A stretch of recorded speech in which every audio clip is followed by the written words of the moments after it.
Hi, everyone. Thanks for joining in today for our AI in the Channel webcast. My name is Kevin Hospodar. I head up marketing at Mindmatrix, and super excited today to talk with Jessica Baker, the CPO and all things AI expert from AchieveUnite, and Harbinder Khera, the CEO and founder of Mindmatrix. So, Jessica, how you doing? I'm doing great, Kevin. Thanks for having me here. I'm excited. For sure. So, AchieveUnite is one of our premier partners here at Mindmatrix. We do a lot of work with you and your team, and from field marketing events to research pieces to general product integrations too. And so, one thing we wanted to address today is that this is the first in our series of webinars covering AI. And the really exciting thing is that the follow-up from this is a full white paper that you've worked and spent a lot of time on, Jessica. So we're going to hit on some topics today, but this will be one thing that we'll use as follow-up. So also Harbinder Khera, who's the founder and CEO of Mindmatrix. Mindmatrix is the PRM, Partner Ecosystem Enablement and Partner Marketing Automation platform, founded in 1998, and does a lot of work in AI. And Harbinder, I know you've got some deep roots in AI as well.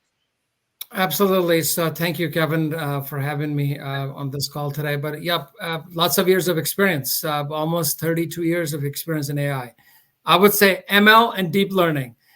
So, and I think there's a differentiation. And another part I want to add here is AI is a hot topic. So that's why Jess and I were kind of dressed up in a little bit of red, so add a little bit of hotness to this conversation today. So I'm excited to be here. Yeah.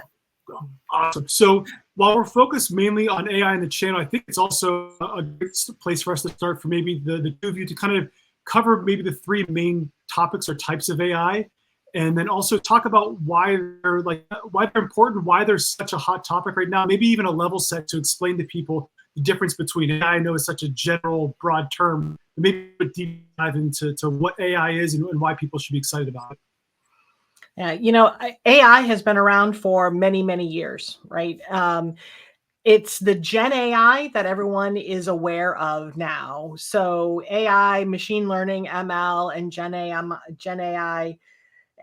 Since OpenAI has really brought ChatGPT, and then Google and Microsoft, they've all worked together to really promote this Gen AI concept. But Harbinder, you've been working with AI and ML for many years beyond even the commercial availability of Gen AI, right? Yeah, as I said, I took my first class in AI, mostly in deep learning, almost 34 years ago. Yeah.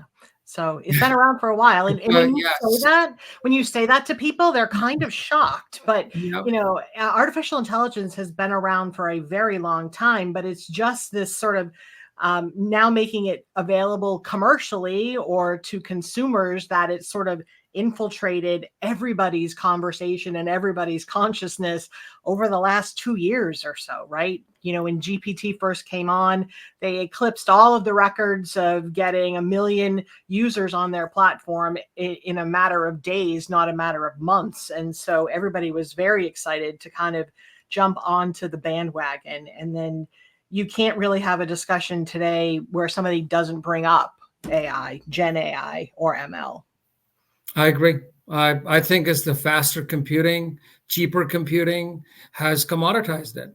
That's it.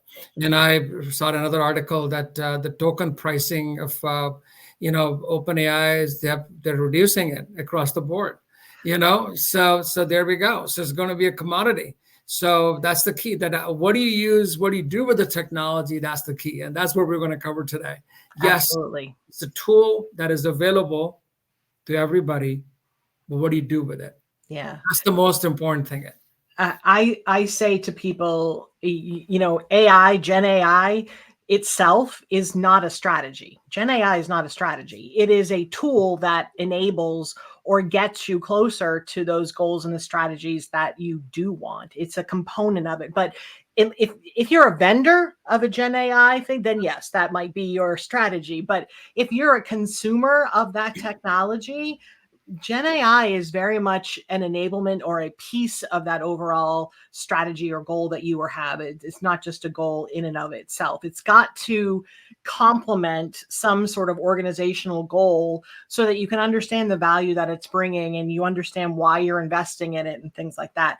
you say costs are coming down, but the nature of the game is it takes a lot of power and a lot of resources, GPUs and things like that, to actually make it work. So it is very costly, but I think the more that people use it, the more that it gets monetized. I do think that it will eventually come down.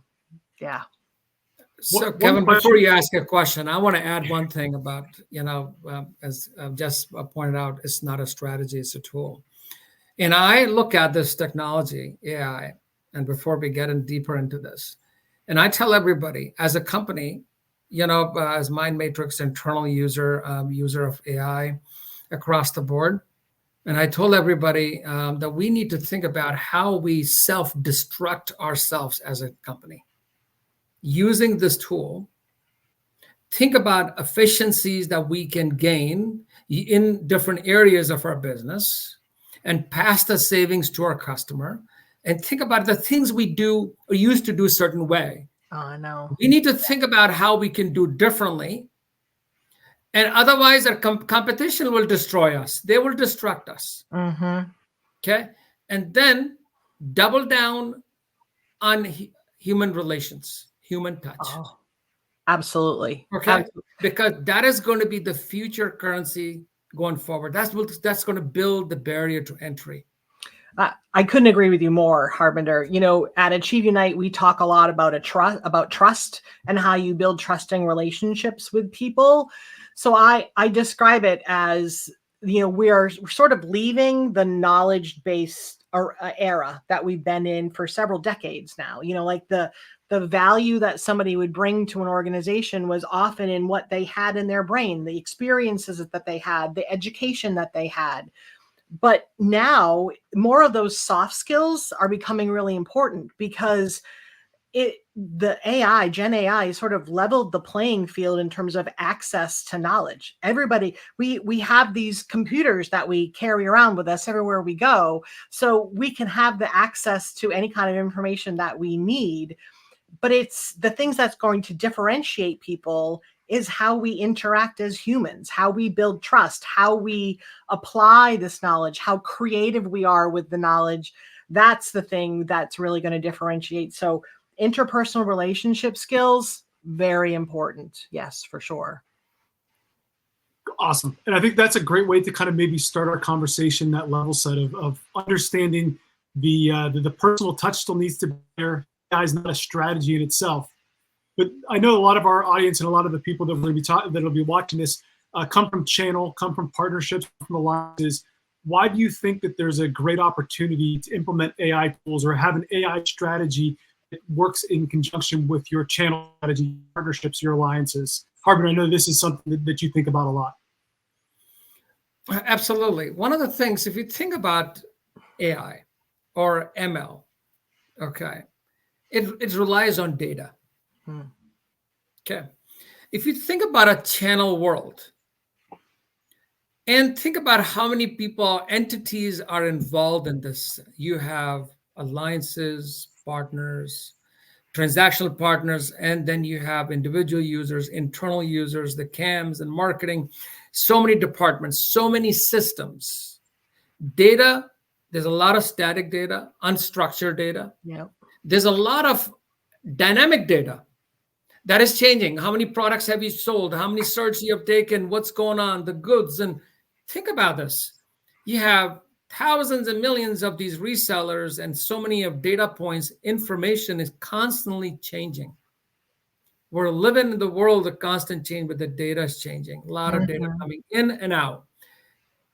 And that's what makes it channel world or a partner world more ripe for this kind of technology. And there are many other factors. I'm going to stay with that for the time being. Jess, I'd like to hear your perspective. Absolutely. There's no lack of data coming into a channel business practice, right? Everybody has their opinion and everyone has their spreadsheet of how things are working. So how do you make sense of all of that? How do you connect the dots? Well, the human brain sometimes just can't take all of that information in and figure things out. But when you're in an AI model, you can take all different types of information, structured, unstructured, and it just makes sense of it all so that you can start asking the questions that you need answers to. Like, what is my trend in this product, in this channel? Or, how many partners have, engaged with us in this? What's the next thing that they're most likely to buy? So there are lots of ways that AI can help just make sense of all of the data, not to mention all of the information about that vendor, about their product and how they sell and their program and how you relate with them and things like that. Now, put yourself in a partner's shoes. They've got to do that with 10, 15, 20, 50 different vendors out there. Like it's almost the magnitude of how fast we're generating content and how fast data is coming into our brain.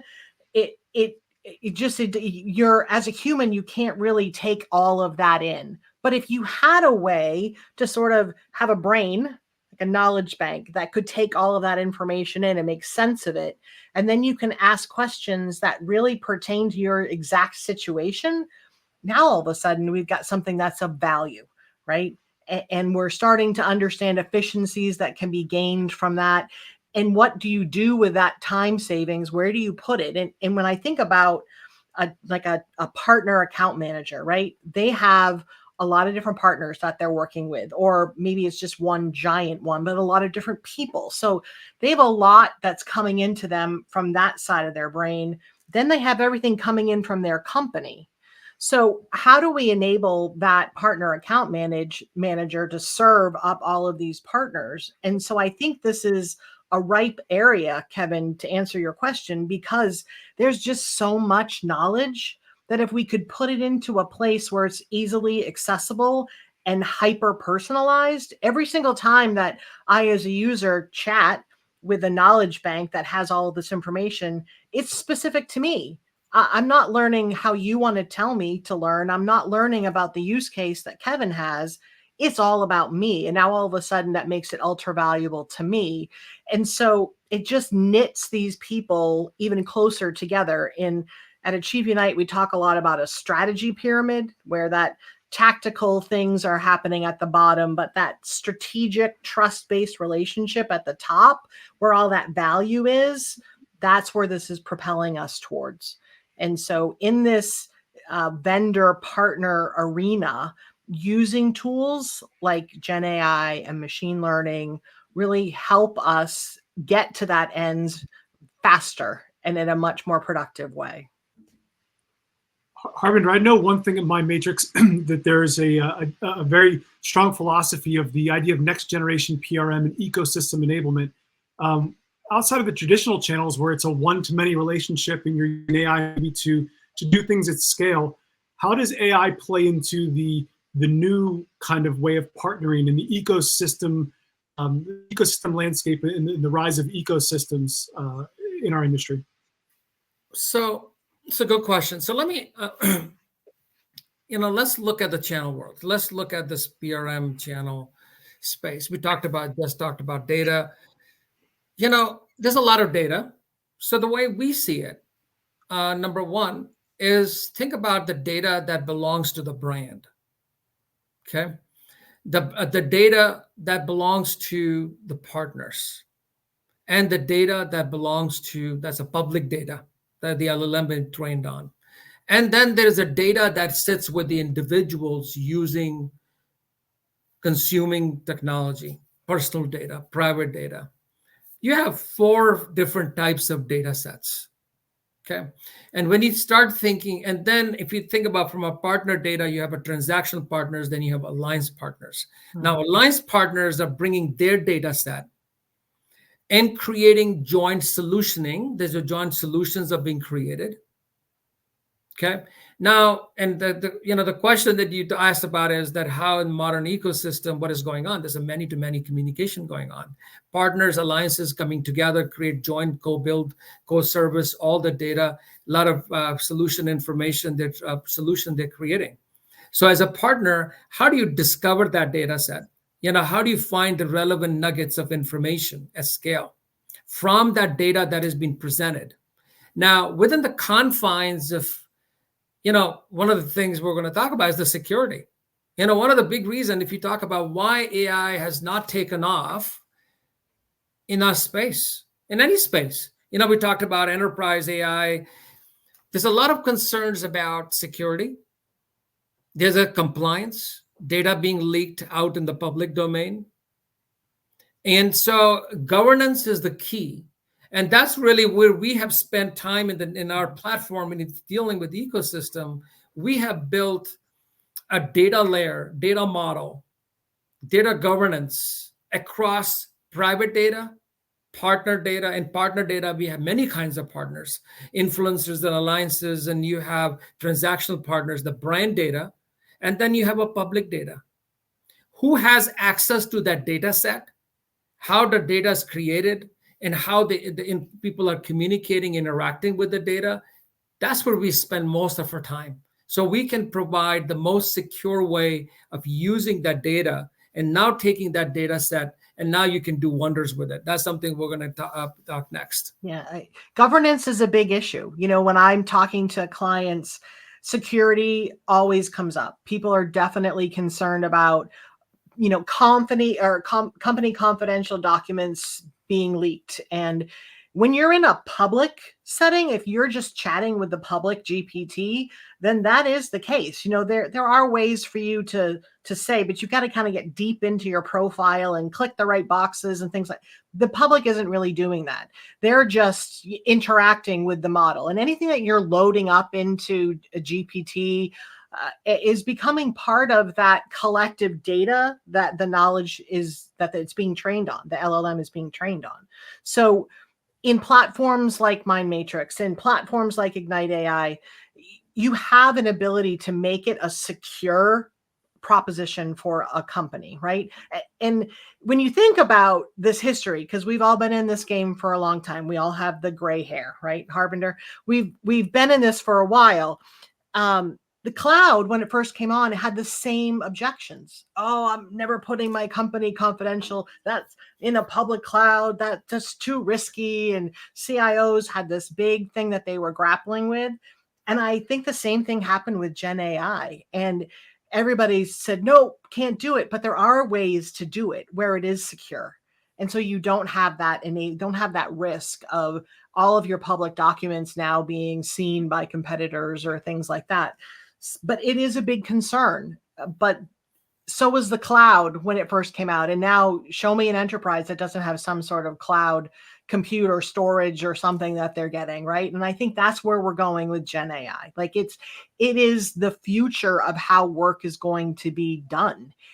It's everyone is going to need to know how to use this, just like we all sort of learned how to Google and to search and get my first page results or whatever. When you're interacting with an LLM, you're getting a response to your single question. And it's a little different because you have to pose your questions a little differently. It's not like, give me a keyword and then let me troll through the 17 million email websites that you think rank with this keyword. Now it's turned it on its head a little bit. And you really have the ability with some of these private instances to secure your data and know that your partners or your team members or whoever are interacting with data that is correct. And so they're going to be getting answers that are meaningful and valuable, and they can really take them forward and keep going about their business. But yeah, governance is definitely something that we all have to talk about. I think it's interesting too, Harbinder, you mentioned all the different buckets and the way you kind of protect the data. It's very similar, even just traditional channel that you need to keep partners' information separate, but you need to still share information. So do you find whenever you're looking at people who are looking to adopt AI principles, is a lot of that channel strategy and that channel architecture, is it able to be carried over into AI, or are there some things that you've got to think about whenever you're looking at sharing data and data governance compared to maybe a traditional channel data governance policy? No, it's some of the stuff, absolutely. How you need to still maintain some of the basic fundamentals when you're building an ecosystem, privacy, GDPR, compliance, and how do you secure the private data across the partners? And that is the core. So the question is, how do you take that core and add these layers of data set around it, maintaining the same level of governance and using this data for obviously making sure for personalizing the experience? Okay. So let me just give you a simple example. Partner has their own data set, what they do, what they sell, what they do. Okay. And the brand has its own data set. Let's say you're composing an email using some of the brand data, or you're creating a certification. Doesn't matter. So let's say creating an email. The key is to how to personalize that information based on your own personal data and use the brand data and create some more personalized experience. But the brand will not have access to that data. Okay. So maintaining the same level of privacy, control, GDPR compliance, and still running the AI engine. The benefit of all this architecture is it minimizes the chances of hallucination. Okay, so its system is not going to make stuff up because it only does what you tell the data set that you provide, and that is pretty controlled. So you're basically building a RAG model on top of that's really on LLM. That's really, so yes, you still need to maintain the level of control the way you have it. And the other part in channel, you have certain data set that is only available to partners in North America. Some solution data is available to people in APAC.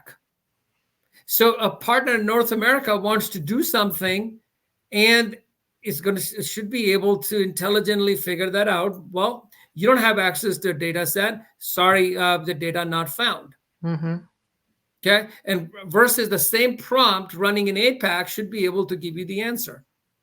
Yeah. So you still need to maintain those layers of hierarchy within the data set. You do. And you need to make sure that the degree of generative is set so that it will give you that negative response. It won't just try to make things up, right? So you need to have some sort of layer in there or configuration at that agent level, or who I'm actually speaking with or chatting with, that knows that if I don't have that answer, I need to say I don't have that answer, not just try to make it up, right? Because the value is in that private knowledge bank of information that that is true and right. If you go into a public GPT, most people are chatting with either 4 or 4.0 right now. The cutoff for that was last year at this time. So think about all of the information that has come out just globally across every sector in the last year. And now you're chatting with something in a public domain that has no idea. It doesn't know anything past October 2023.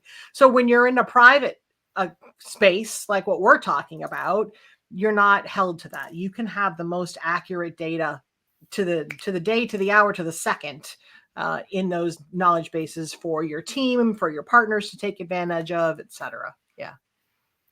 Great. I want to also maybe shift to talk about some use cases. And for me, I always use this example of Mindmatrix and AchieveUnite together, of using the AchieveUnite AI, where I would jump on there and say, hey, I'm an account manager, I want to run a marketing program. What are the things that I should do? And great proactive responses. It can talk about my brand. It can talk about tactics and strategies. Then I go into Mindmatrix and I say, create me an email campaign that does X, Y, and Z that I can deploy to my partners.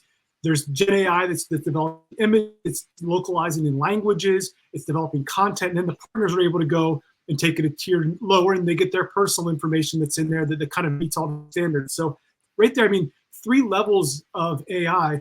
I'm curious to see, Jessica or Harbinder, what are some really slick or some neat use cases, or even some future ones that you're working on right now that that can be like maybe some fun ones that we can talk about, or some neat ideas you're seeing out in the marketplace?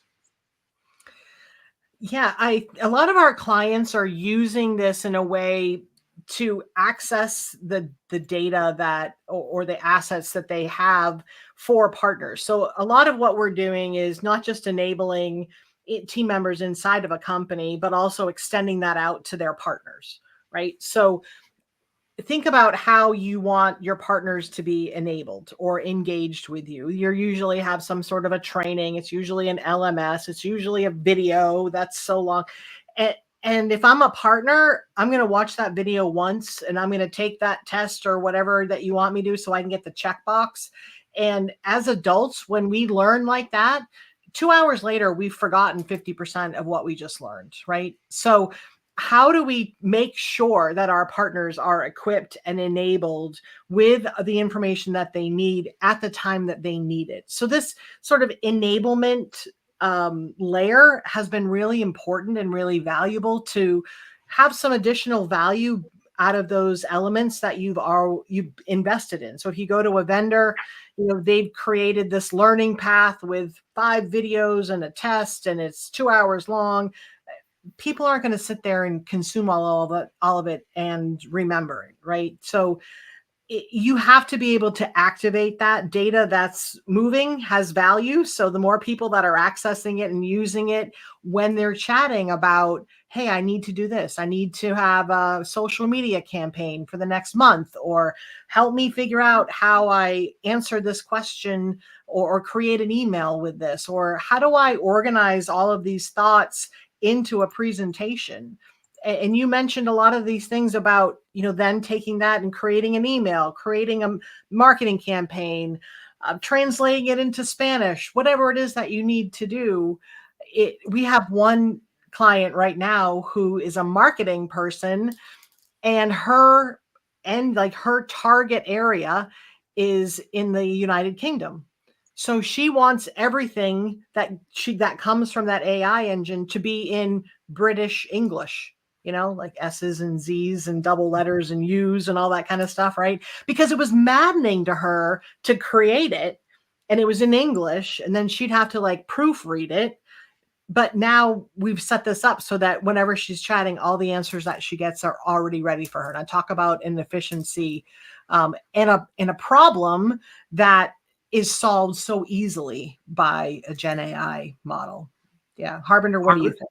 Yeah, Harbinder, this is, see, I got the beard gray and gray here, this is all thinking about this stuff. Oh my gosh, this is a pretty, Mindmatrix, obviously, we started off with our ML journey from simple as asset recommendation.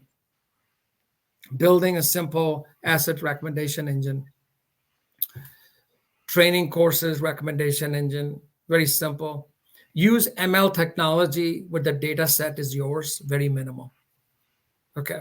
In other words, Netflix uses recommendation, very. Yeah. Now, on the LLM side, deep learning side, we have identified almost 10 different use cases that we are rolling out as part of the platform next month. As we talked about the separation of data sets, one is help. Any help of our product, any help the brand has, any help. So that is under help. The second is marketing. Very traditional in the partner marketing space, we had to do that. So that means the nice thing is the way we have done it, the partner can come in and upload their own data set. And they can say, I want to compose an email or a landing page or a blog or a social media post based on my own data. Right. Not about the brand data, my own data. So you can do that. Okay. Now I can extend this. I want to use the brand data and I want to create all the assets and you can edit emails, send emails, translate, change the tone. That's all marketing. Okay. Now, the one thing we have done is prompt engineering. So we built a whole prompt engineering framework so that made it easier for the brands, because really it comes down to how you ask this engine. Correct. Okay. So if you got to make it easier, so we built a prompt framework that allows you to create a main prompt, sub prompts, and basically takes the data from the main prompt and feeds into sub prompts. So prompt engineering framework that then you can go back in the reporting side and see what people are doing and not doing. What data is coming, not coming, and a proper reporting on each of these frameworks. Okay. The third scenario is around solution engineering, solution configuration. And that really goes back to the big solution piece about alliances and alliances data. So when I started Mindmatrix 28 years ago, started off as a solutions configurator company, solveit.com. So we built a lot of rules. That's what I did. This product works with that product, and that solution, it doesn't work. We built a lot of rules. With AI, now I can take the unstructured data, use the information, and build these rules. I don't have to build rules. The rules are already in the data set. So now a partner can come in and say, hey, I'm trying to do a backup disaster recovery solution, and I'm pitching to a CFO. These are my pain points. I'm going after healthcare. Find the right solution for me. It goes into the ecosystem, finds the right solution. This configuration with this alliance partner would work. And now you can say, hey, I would like to see talking points, or I want to prep myself before I see the CTO. It does it right for you, shows you the architecture, and now you can drill down on the architecture, see the sub-component.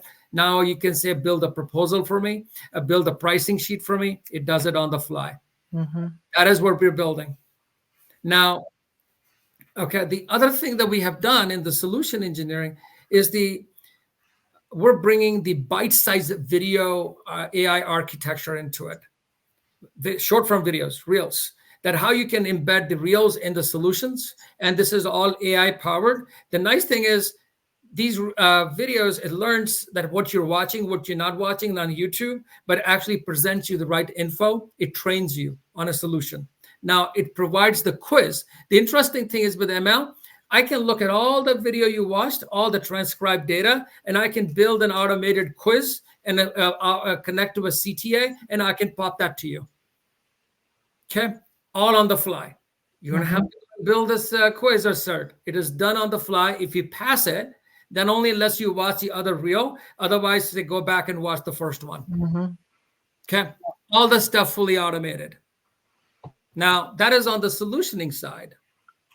Now we're taking this on basically on the sales side. So we have these 5 buckets, then is the insight reporting.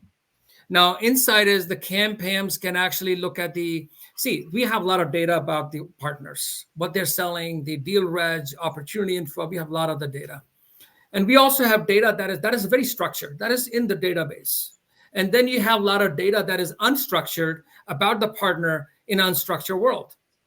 So partner, if the CAM wants to know, I want to do a segmentation of partners that are in North America that are actually not sold, and give me some predictive analysis who will not sell based on the data that I see. So you take the structured data and take the unstructured data and then give you a data in a format, because most of these LLMs, they give you the data back in an unstructured world, unstructured format. So now the key is how you take that unstructured data coming from LLM and convert into a structured format that you can take actions on that data. Not seeing the data, I see partner A, partner B, partner C. These are the partners who are not going to be selling your product because of A, B, and C reason. So now this is a format that I can say, select these partners. Can you compose an email? I want to send it out to these partners, or generate a report and send it to my C-suite, or do something about it. So you're taking actions on that data that has been presented by the LLM to you. So sky's the limit. As you can see here, you can go circles and circles. There's so many use cases. So I'm going to pause here. So that's really, I would say that's one of many, many things we're trying to do within Mindmatrix. I want to touch on a couple of things that you said there, Harbinder. There are sort of a limitless number of use cases that people could have, right? And if you're on this webinar right now, maybe you're just really curious about it, or you're using it in one part of your business or not another, or things like that. Here's what I say. Pick one use case and solve for that, and test it out and make sure, because you want to make sure that, again, AI is not a strategy, right? It's a piece of getting to that goal or things like that. And what you just explained is exactly why AI and Gen AI and ML can fit so many different use cases, because it is so adaptable, and it can provide that hyper focused answer for you and you only, right? I don't have to solve for everybody. I can just solve for you. And you as a user love that, right? If you're going to talk about something that's just exactly about what I want to talk about, then I'm all day I'll talk to you, versus trying to consume all of these different things and different use cases. I want to talk about mine. But the other piece that I want to you mentioned prompt engineering, and that's a very, I think, I don't know who came up with this term, prompt engineering, but it sounds very complex, right? But I do think that this is a digital literacy skill that we all will need to learn. And the more that we dig into this and offer, people the ability to understand how prompting works, or maybe understand how to create prompts and use that iteration that you were just talking about, the more value that they're going to get out of this. And so AI is again, it's not a, if you build it, they will come, or, some magic fairy dust, right? Like, you have to set it up and you have to know how to use it. And so when I'm talking to clients, inevitably there's a piece in the conversation where it clicks in their head and they kind of zone out for a while. And I know that's exactly when they're thinking about the 5 million use cases that this could solve. And you have to kind of bring them back to one. Let's just solve one, and then we can go from there, right? So again, if you try to go in and solve every single problem that they have, or solve every single use case, you just won't hit it. So how do we pick one, do that really well, and then build upon there? I think that's, if I were to give somebody advice, I think that's what they need to think about building out. I agree. The one thing that I would say, people who are watching this, start off, pick 1 or 2 use cases I just pointed out. Look at the data. What are you going to feed this system? That is, make sure the data is good. Yeah. Best practices data. They're working with Achieve. They have collected so much of best practices, programs, and what they've taken. One of the things as I said, this really is the data game of data knowledge, and because everything is the commodity around it. So I think what you guys have done at Achieve, taken all your years of collective experience. Mm-hmm. Knowledge that you guys have, and you have a lot of people working, at your organization, taking all the info and productize it and made it accessible that anybody can access that information, right, and the fingertips, and then use. Now, how to use that data, that is on you. But again, the information is available that you can now make some decisions on it. Exactly. That's the key. Great. Yeah. So, mention on that too, Jessica. If someone wanted to find out about some next steps of using Ignite AI or working with AchieveUnite, what's the best way to maybe track that down, or some next steps they could take?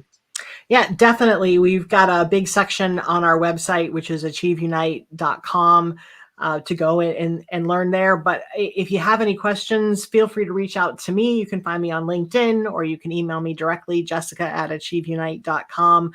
Gen AI is like my favorite subject to chat about. So very happy to talk to anybody that is struggling with how they move forward or what they have. Does Gen AI really fit? Is this a good tool to enable an outcome for them? We'd love to have those types of conversations. And, Kevin, you're going to show that, basically we have put together collectively between our 2 organizations, this ebook. How many pages? It's a pretty big ebook, not a couple of pages. I just got a little on the screen right now. Yes, it's so a highlight of our table of contents here and some of the content that's inside of it. That's right. So we have taken a collective knowledge, best practices, use cases. So this ebook is going to be available soon. And we'll be sending this ebook to all the participants, that people who signed up for this. And so you'll get this is more a comprehensive guide. You'll get a pretty decent sense about all the use cases. The question is, not to get overwhelmed, start small, and look at your company partner program, whatever you have. Start with a simple help and knowledge access help. Okay.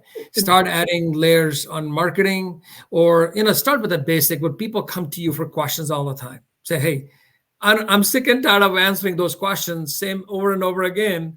Let me productize it. Let me get that out of the way. Okay. So that's like a simple win. You save some time. You're not answering partner questions. It's done. Okay. It's a very simple use case. You already have the info. Start with that. Okay. Then obviously you can build a whole empire, building a system all around it.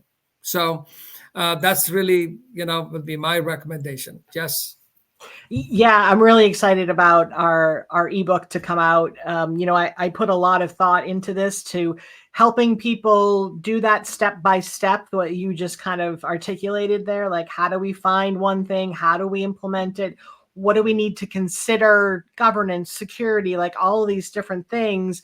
It's really like a playbook for somebody. If you're thinking about doing anything regarding Gen AI in your partnering success practice, it's definitely going to be a must read for you. So it was a good collaboration between our companies. Anyone who's attended this or watching the recording, you're both, Jess and Harbinder, are accessible here on LinkedIn. And as Jessica said too about jumping on the calls, Harbinder I know is a busy tech CEO who's out there with a company that's been going for 28 years.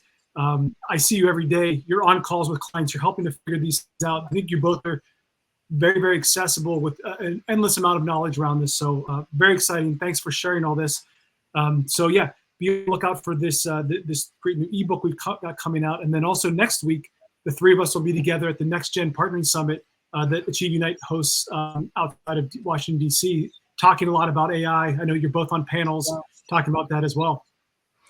We'll be talking a lot about AI at the Next Gen Summit. It's just such a topic that everybody is really trying to get their hands around and understand how it applies. And so we've got some great panel discussions and some roundtables to really dive deeply into some of these topics that people are talking about. And the whole afternoon is dedicated to AI. So yeah, Next Gen Partnering Summit.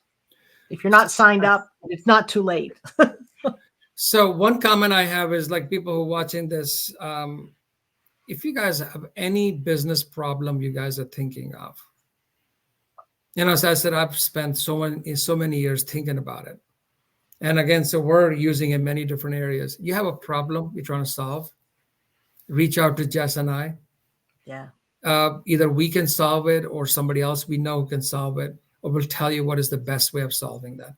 And not necessarily has to be AI, could be done in ML.